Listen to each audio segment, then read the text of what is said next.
Photoshop war kein Joke, ich war da sogar hellwach. Scheiß auf die Bands, ich steppe im nagelneuen Coupé ohne da. Wow, 100 Scheiß eher, diesen Hundescheiß. Bei dir läuft etwas verkehrt, Digga, du hast YouTube zerstört. Digga, ApoRed kann sein, dass du viel verdienst oder auch rich bist. Aber nur weil du in deinem Transenpuff die Classic Bitch bist. Du kannst auch nicht mal rappen, deine Lines hören sich an wie die von den letzten Deppen. Yeah, Everyday Monday, Everyday Monday, Everyday Monday.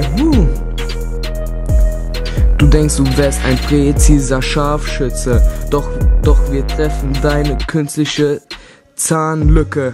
Julian Bam und Inscope hatten recht.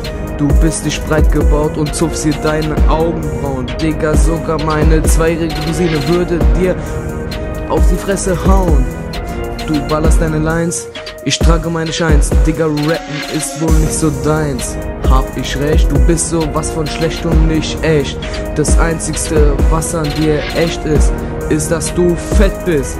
Na, ist dir jetzt klar, dass dich jetzt auf YouTube keiner mehr sehen will?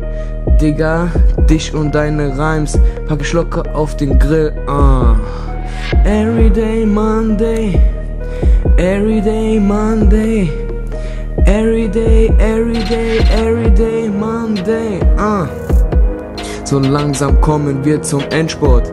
Geh heim und friss immer 40%igen Joghurt.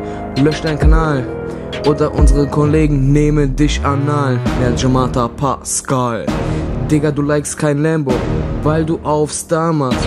Inscope hat ne Style in Starbucks.